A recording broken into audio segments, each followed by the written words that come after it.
بسم الله الرحمن الرحيم. الحمد لله رب العالمين والعاقبة للمتقين والصلاة والسلام على أشرف الأنبياء والمرسلين ومن تبعهم بإحسان وإيمان إلى يوم الدين وبعد. سورة البقرة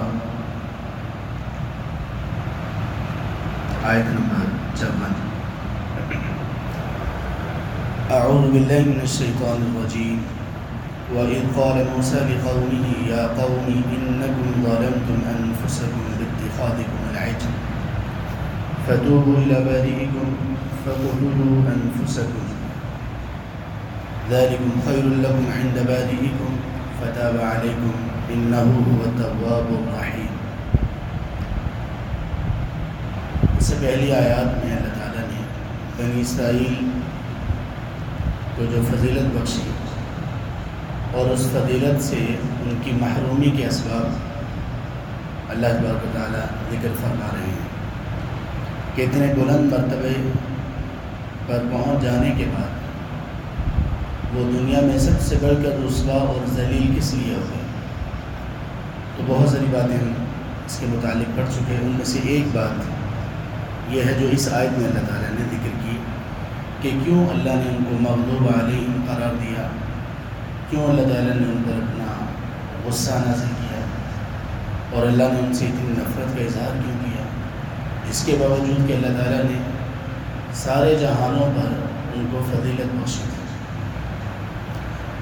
وَإِذْ قَالَ مُوسَىٰ لِقَوْمِهِ, موسیٰ علیہ السلام نے جب اپنی قوم سے کہا کہ اے میری قوم اِنَّكُمْ ظَلَمْتُمْ أَنفُسَكُمْ بِاتِّخَاذِكُمُ الْعِجْلَ, بلا شبہ تم لوگوں نے خود اپنے آپ پر ظلم کیا بچڑے کو معبود بنانے کی وجہ سے. اس کے آیت میں ہم نے پڑھا موسیٰ علیہ السلام کو جب اللہ تعالیٰ نے کوہ طور پر بلایا 40 راتوں کے لیے, تو ان کے بعد ان کی قوم نے کیا کیا, سامری نے ایک بچڑا بنایا, لوگوں کے زیورات اکٹھے کیے, آگ پر ان زیورات کو پگھلایا اور ایک بچڑا بنا دیا. اب وہ اس کے منہ کی طرف بھی سوراخ تھا اور پیچھے بھی سوراخ تھا. ہوا جب کراس کرتی تو اس سے آواز آتی تھی. تو سامری نے اپنی قوم کو گمراہ کیا, کہنے لگا موسیٰ علیہ السلام جس اللہ کے لیے, جس اللہ سے وحی اور تعلیمات لینے کے لیے کوہ طور پر گئے ہیں, تو موسیٰ علیہ السلام کو بھول ہوئی ہے. معبود تو یہاں پر ہے, خدا تو یہاں پر ہے, نعوذ باللہ. تو جب موسیٰ علیہ السلام واپس آئے اور ان کو ان کی غلطی کا بتایا, تو اللہ تعالیٰ نے ان کے لیے تجویز یہ کیا کہ تم لوگوں نے چونکہ بچڑے کو معبود بنا کر اپنے آپ پر ظلم کیا ہے, فتوبوا الی بارئکم, سو تم اب اپنے پیدا کرنے والے کی طرف توبہ کرو, رجوع کرو. یہاں پر اللہ تعالیٰ نے بارئکم کیوں کہا, اپنے پیدا کرنے والے کی طرف؟ اس لیے کہ تم نے جس بچڑے کو بنا کر معبود اس کو معبود بنا لیا, نادان لوگوں کا تمہیں نہیں معلوم تھا کہ ہر چیز کا پیدا کرنے والا اور ہر چیز کو تخلیق کرنے والا, ہر چیز کو وجود دینے والا تو ایک ہی باری ہے اور وہ اللہ تعالیٰ کی ذات ہے. تو تم نے اللہ تبارک و تعالیٰ کے اس وصف کو ہی اللہ تبارک و تعالیٰ کی بجائے کسی اور میں بھی مان لیا. ایک بندے نے حماقت کی, سامری نے, اور اس نے یہ جرم کیا اور تم پوری کی پوری قوم اس کے پیچھے چل دی. فتوبوا الی بارئکم, جس اللہ نے تمہیں بنایا اور پیدا کیا ہے اس اللہ کی طرف رجوع کرو, توبہ کرو. اور اس توبہ کی صورت کیا رکھی گئی, فاقتلوا انفسکم, ایک دوسرے کو قتل کرو, یہ سزا تھی اس کو.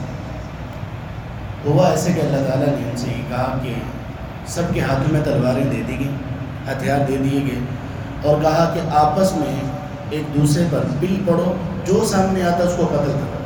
یہ تمہاری سزا ہے کہ تم نے اتنا بڑا جرم کیا, اتنا بڑا مذاق کیا. جس اللہ نے تمہیں فرعون سے نجات دی, تمہارے بچوں کو ذبح کیا کرتا تھا, تمہیں جسم میں تمہارے میخیں ٹھونک دیا کرتا تھا, تم اتنی شدت اور اتنی ذلت کی زندگی گزارنے کے بعد جب اب تمہیں اللہ نے نجات دی ہے اور تم ابھی تھوڑا وقت بھی نہیں گزرا, اتنا بڑا جرم کیا کہ اللہ کے ساتھ شریک بنا دیا, اور وہ بھی ایک بچڑے کو اپنے ہاتھوں سے بنا کر. غصہ تو اللہ تعالیٰ کو اس پر آیا, وہ تو اللہ نے کہا کہ تمہاری سزا یہ ہے ایک دوسرے کو قتل کرو، اور انہوں نے کیا ایسا۔ ذالکم خیر لکم عند بارئکم، یہ بہتر ہے تمہارے لیے تمہارے پیدا کرنے والے کے ہاں۔ تم نے بچہ پیدا کرنے کی کوشش کی؟ نہیں، تمہارا پیدا کرنے والا کوئی اور ہے۔ وہ یہ اس طرح سے ایک دوسرے کو تمہارا قتل کرنا یہ زیادہ بہتر ہے۔ کس چیز سے زیادہ بہتر ہے؟ اس چیز سے زیادہ بہتر ہے کہ اگر تمہیں معافی نہ ملی، اسی طرح اگر تم مر گئے تو کیا بنے گا؟ پھر ہمیشہ کے لیے جہنمی قرار پاؤ گے۔ لہذا بچ جاؤ، واپس پلٹ آؤ، قتل کر لو ایک دوسرے کو۔ انہوں نے کیا، فتاب علیکم، تو اللہ تبارک و تعالیٰ تم پر تمہاری توبہ قبول کریں گے۔ انہ هو التواب الرحیم، بے شک وہ اللہ بہت توبہ قبول کرنے والے اور رحم کرنے والے ہیں۔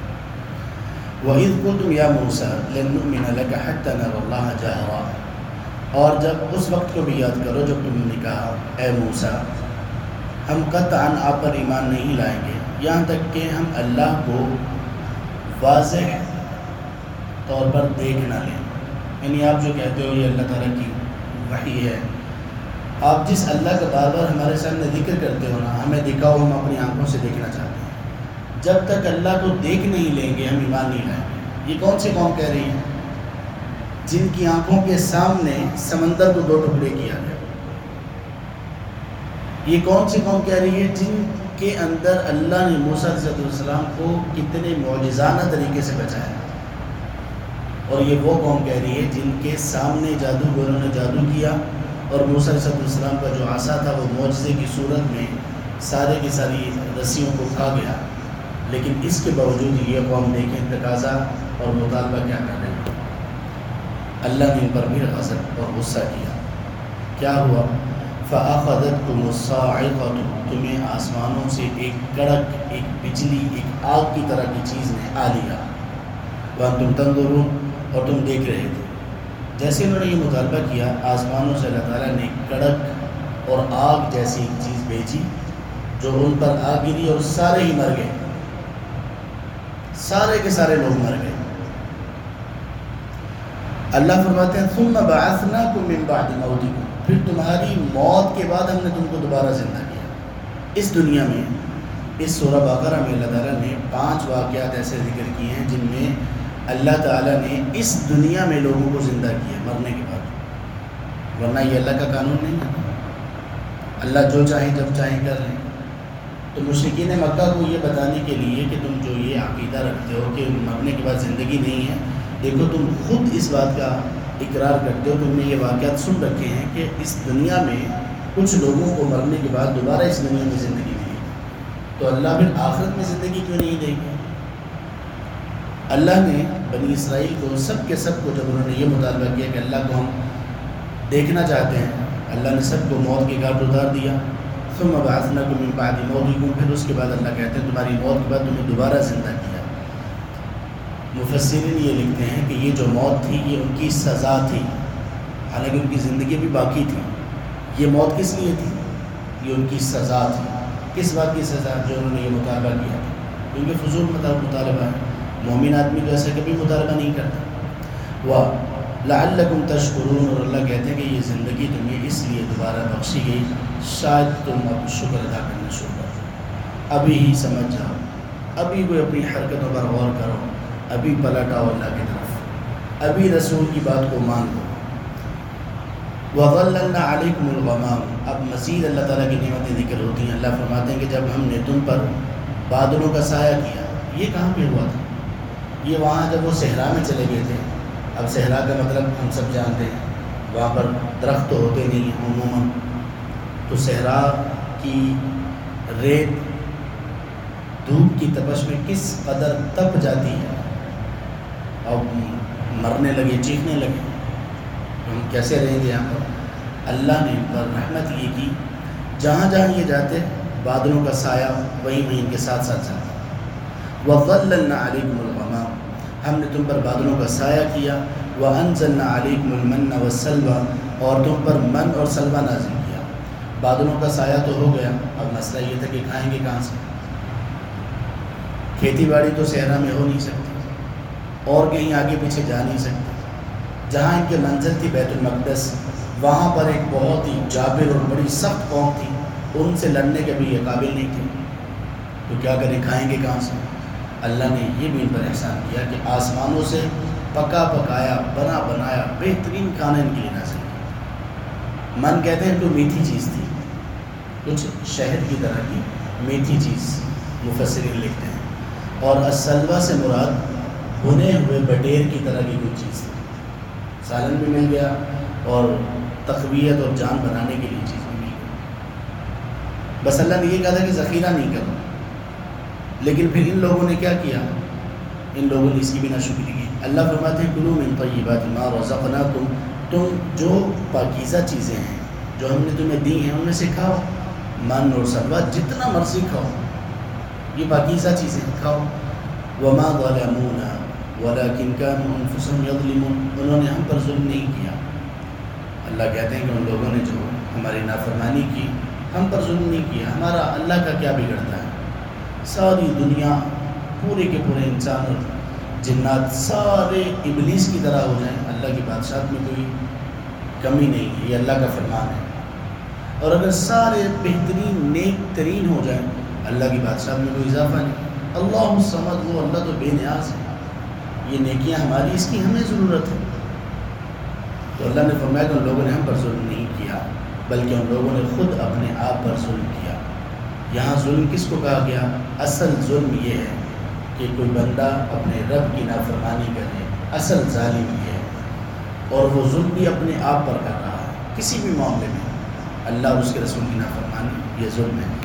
تو اللہ تبارک و تعالیٰ نے ان لوگوں کو نصیحت بھی کی، بار بار ان کے گناہوں کو بار بار ان کو معافی بھی دی، ان کو بار بار مواقع مہیا کیے کہ تاکہ وہ اللہ کی طرف لوٹ آئیں، سچے اور مخلص بندے بن جائیں۔ لیکن ان لوگوں نے اللہ کی اس توبہ اور اللہ تبارک و تعالیٰ کے ان احسانات کی قدر نہیں کی۔ نتیجے میں اللہ تعالیٰ نے ان کو قیامت تک کے لیے ذلیل و رسوا قرار دے دیا، سوائے ان لوگوں کے جو میں توبہ کر کے اسلام میں داخل ہو جائیں۔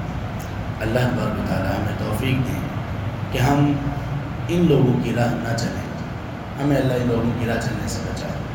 ہمیں اللہ یہ توفیق دے کہ ہم اللہ اور اس کے رسول کی باتوں کو من وعن سر تسلیم خم کرتے ہوئے مانتے جائیں، عمل کرتے جائیں، اور اللہ کی نافرمانی سے اور ظلم سے اپنے آپ کو بچا لیں۔